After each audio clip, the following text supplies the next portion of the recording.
This particular incident happened about a month ago while I was at work. I cleaned for a small housekeeping company in the Midwest that services several different suburban cities in the area. About a week prior to this experience, I was scheduled to clean a new client's apartment. The following morning, I arrived at the apartment, knocked, and after about 5 minutes of waiting, I decided to call my boss to let her know that no one had answered the door. Usually, when a client doesn't answer, given there's no key or garage code provided, my boss will then try to make contact and decide whether to classify the appointment as a lockout and send us home for the day. This is what ended up happening that specific day. Oddly, though, when my boss called her landline while I was waiting outside her door, I heard the phone ringing from inside the apartment. Then it quickly cut off after about 2 rings. I thought that was strange, but figured maybe they changed their mind about wanting services and decided to ignore us. Now, fast forward to a week later. The same client calls our office again, this time at 2 a.m., leaving an erratic and desperate message asking if they can get a cleaner sent over ASAP. My boss decided to give them a second chance and send me out once again the following morning. This time when I arrived, a petite middle-aged blonde woman in skinny jeans and a cheetah print fur coat answered the door. I greeted her and introduced myself as I always do with new clients, which she followed by asking if I was completely alone, while darting her eyes around the empty hallway of the complex. That was the first alarm bell that went off in my head. The second was when I stepped inside the entryway of her apartment and noticed a large surveillance camera posted on her kitchen wall, pointing directly at the front door. I've never seen someone use a surveillance camera like that inside their home, which really struck me as odd, but I thought, whatever. As I looked around to gauge the level of filth I was dealing with, I realized the apartment was completely trashed. It was littered with cigarette butts, food wrappers, broken furniture, and old worn-out clothes. It was one of the worst messes I'd ever seen. The apartment itself was nice, just cluttered with a ton of junk. As uneasiness started to creep up, I began cleaning and tried to make small talk to calm my nerves as she hovered over me while I worked. Well, chatting seemed to open up the floodgates, and she soon started rambling on about her entire life story. She ended up telling me all about her failed marriage, serious family business, and other very personal things that you typically wouldn't tell a stranger. I was starting to become very uncomfortable, and when I'm uncomfortable, I tend to just try and survive it by fake smiling, nodding, and getting the hell away as soon as possible. As this woman is talking my ear off, she very casually announces to me that she has a stalker that follows her everywhere she goes. At this point, I'm a bit caught off guard, and she doesn't offer many other details, so I attempted to change the subject, to no success. She then explained to me that to avoid her stalker, she has been taking taxis to and from work every day. She admitted that she felt the taxi drivers were beginning to, in her own words, get weird on her. I half-jokingly suggested that she might try Uber, and she replied by saying that she isn't able to have a cell phone because they, her stalkers, keep hacking all her phones. At this point, I realized this lady I'm cleaning for obviously is very delusional and paranoid. I was speeding through the rooms, trying to get the job over with as soon as possible, when her phone rang. I observed her let the phone ring a few times before ripping the cord straight out of the wall. She then explained to me that they harass her through her landline as well, so she ignores or blocks most phone calls that come in. I quickly realized this must have been why I heard the phone ring twice, followed by pure silence the first time I came out to her complex to attempt to clean. As I progressed through the apartment, I stumbled upon a large cardboard box full of saws, a couple of large kitchen knives, and other various power tools that she'd used to cut down one of the doors in her apartment. It had been locked previously, and she told me that she suspected her landlords were hiding something from her in there. But in reality, it was just a closet containing her heating unit. Being alone in a small apartment with a very paranoid and unstable person and a box of power tools and knives is very uncomfortable, to say the least. I'm not sure of whether she was suffering from mental illness or was involved with hard drugs or alcohol, and I hope she gets the help she needs. But needless to say, I will never be cleaning for her again.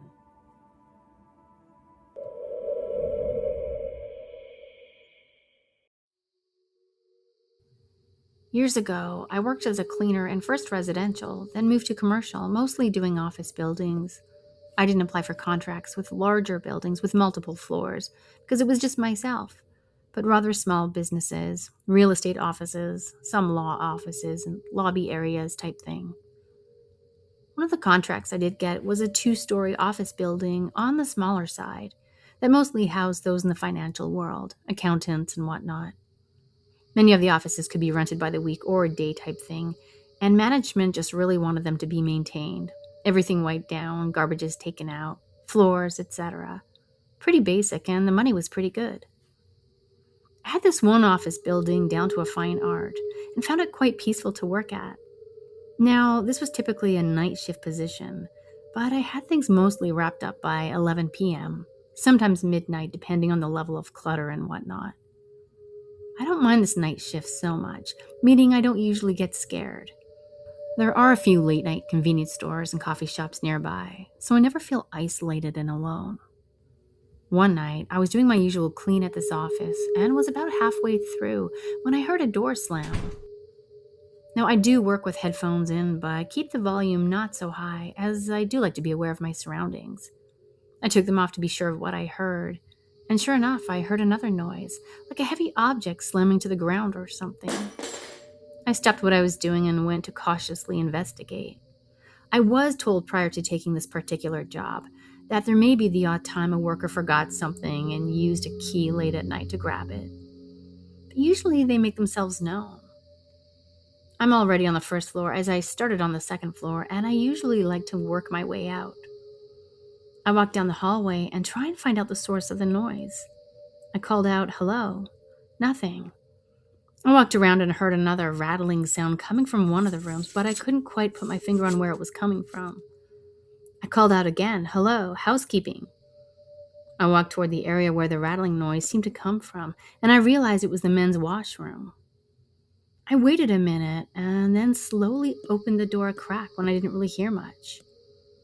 It was completely dark, which I found strange because the lights were usually kept on. And once I finish the clean at the end of the night, I'll shut them off when I leave. I called out once again, and once again, nothing. I turned on the light, and at that very moment, I heard shuffling and just caught sight of a window grate on the floor. High above that, legs disappearing out the window. I couldn't believe what I was seeing. My pulse shot right up, and this rush of adrenaline just hit me. I ran out the front of the building and called the police from there. I guess I felt safer being at the front as it was right across from a convenience store, and people were usually around. Cops came and found nothing. The office building did have surveillance, but only caught slight movement in the back laneway where this person got in from. I worked there a bit longer, but I felt too freaked out after that and quit. I work days now.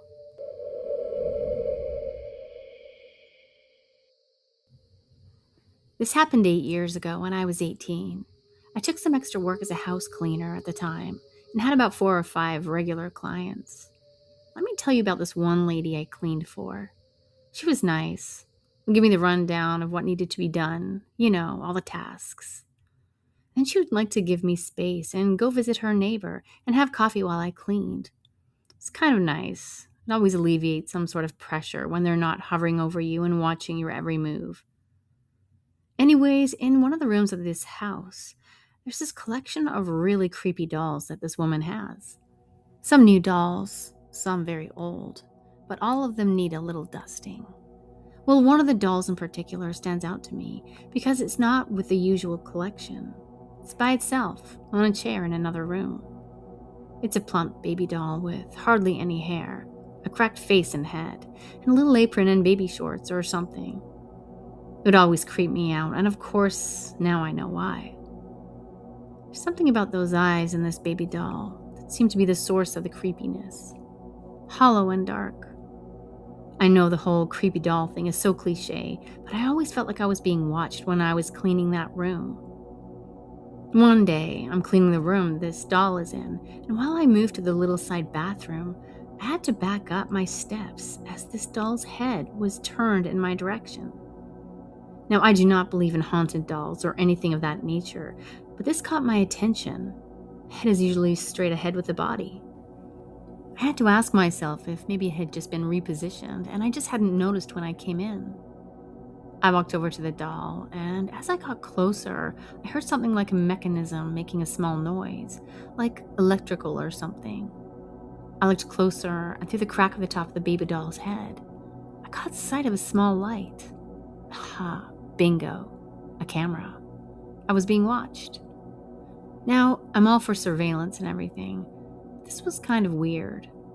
I started to think that maybe it was not a camera, and maybe just one of those baby dolls that had parts that made it move and was somehow malfunctioning due to low batteries or something. Although the doll seemed a bit too old for having that kind of thing. I decided to move on from it. After all, I'm a trustworthy cleaner, and if I am on any surveillance, I'd like to think the homeowners feel safe and secure with my being there. Anyways, I move on to go and clean the little side bathroom that's just off to the side of the room when my cell phone rings. It's the homeowner. She says, "Oh, I forgot to tell you, dear. You don't have to clean that little bathroom off to the side of the guest room today." Yeah, okay.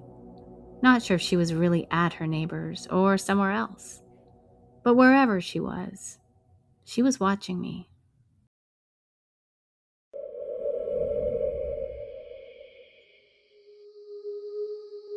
So I used to work for a cleaning company about 5 years ago. I have since moved on to different work, but still have kept a few of my own clients. Why? Because honestly, I love it.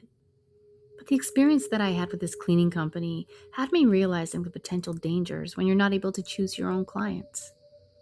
I had been working for this cleaning company for almost a year and worked typically with a small group of other women. They were great. We did have staff that would come and go over time, as some discover the reality of house cleaning and realize it's not for them. The odd time we would be on a job by ourselves. We had a few senior clients that didn't need much. I had several that I would go to by myself, sometimes with another team member, but these clients were for the most part lovely to work for.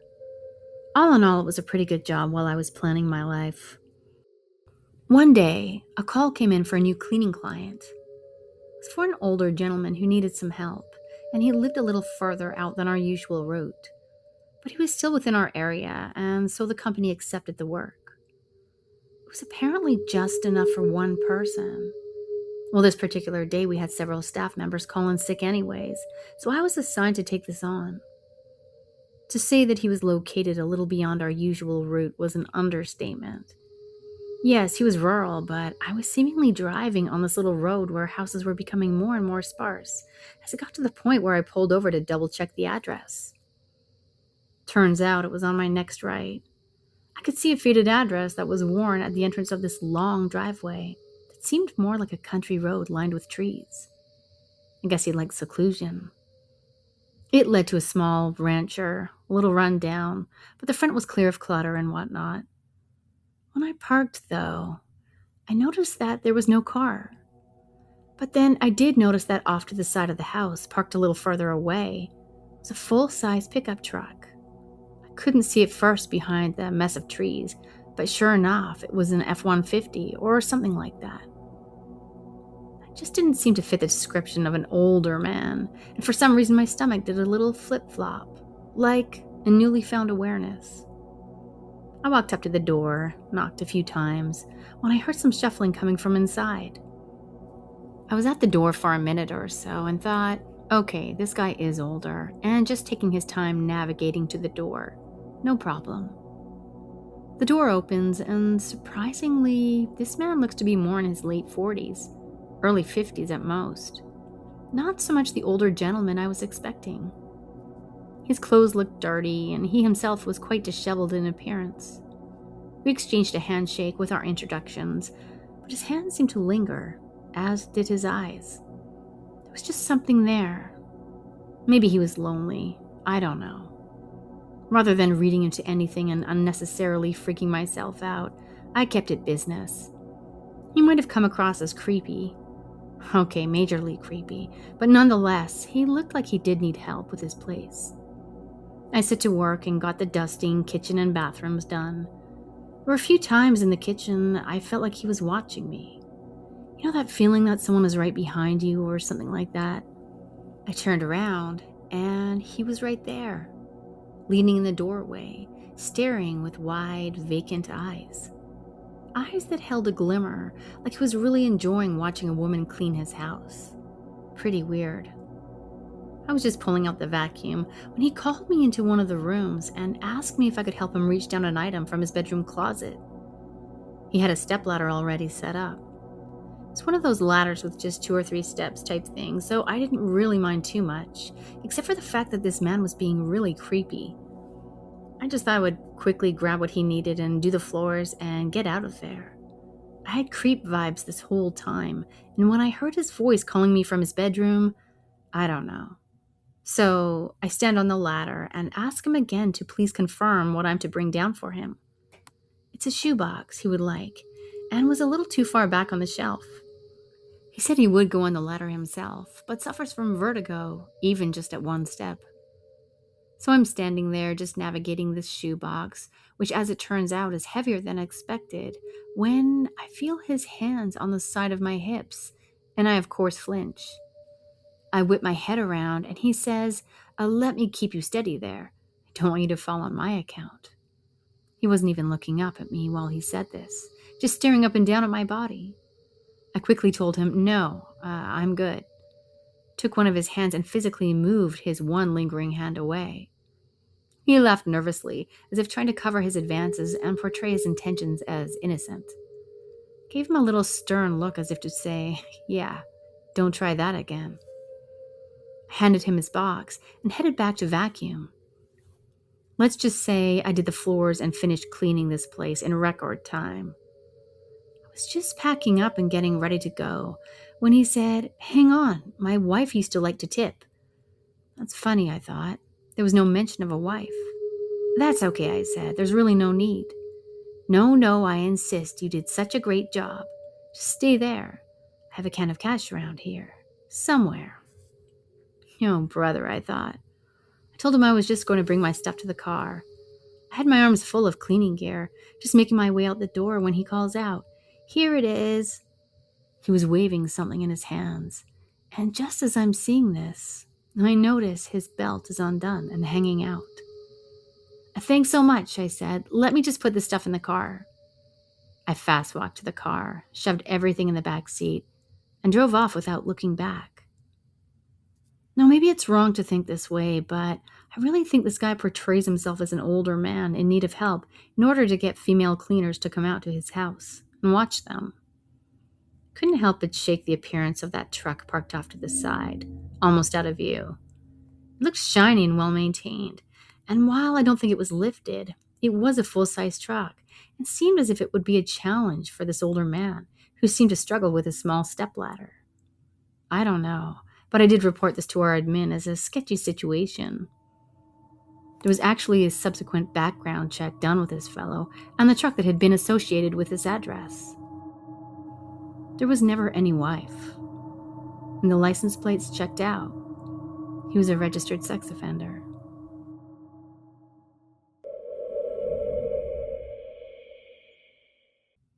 This happened 7.5 years ago, June 23rd, 2016.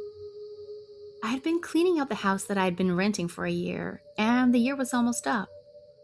I wasn't going to be living there the next year, so it was time for me to start cleaning everything and moving my stuff to the next place. The house that I had at the time was fairly small, but it was plenty of space for just me. I lived there by myself, and I had just finished cleaning out the living room, other than a few basic furniture items. And I had then moved on to clean the kitchen. There were quite a few cabinets, so many that I didn't use a good number of them. I was looking through some of the ones that I didn't use just to make sure that there was nothing I had in them to leave behind. I opened one of them up, and I saw something in the back corner. It looked like some type of shirt or rag or something. I grabbed it and saw that it wasn't mine, but when I moved it, it revealed a small white lever that I could barely see. The cabinet was in the corner, sort of by the sink and halfway blocked by the stove. I thought it was maybe just another pipe, but it just looked a little different to me. I was actually able to get inside, and I did have to crawl inside the cabinet, which was pretty large. Once I was in, I saw that there was a small trapdoor to the side, leading into the wall. I couldn't believe what I was seeing. You had to be completely inside in order to see the detail of it. And I decided to open the door, which led to an extremely narrow hallway with a sort of crawl space. I thought that it might have been used for plumbers or someone in the construction business, but when I got further inside, I was horrified. I saw that there was food, as well as several blankets, as if someone had been living inside of there. The good news, at least to me, is that whoever was in there was now gone. I tried to make sense of it and figure out how long this person might have been there, and how on earth I didn't know about it. I was gone from the house a lot with work and other stuff, but I didn't know how it was possible for someone to live in there without me knowing. I continued cleaning until it got pretty late, and the next day after work, I continued on. I was still kind of in shock with finding a secret room in my house and decided to look at it once again. I opened the cabinet and went inside, then I pulled the lever open, and just like I had the previous day. But this time, as soon as I opened it, I saw movement, and then saw a person just for a split second. They slammed the door back shut on me. I immediately turned and ran out of my house to my car and then called the police. I was so scared. I started driving away as well. I opened up my phone, told the police the whole situation, and they came to the house a short time later, only to find that whoever had been there was now gone. I felt pretty disgusted knowing that this random person had access to my house for who knows how long. It felt like a vivid nightmare I needed to wake up from. When I opened up my phone to call the police, it showed that the date was June 23rd, 2016. I still remember this date 7 years later. It stayed with me like a scar I hope I heal from. Luckily for me, I moved out the next week. I really don't know how long the person was living in my secret room, but thankfully, it never gave me a problem.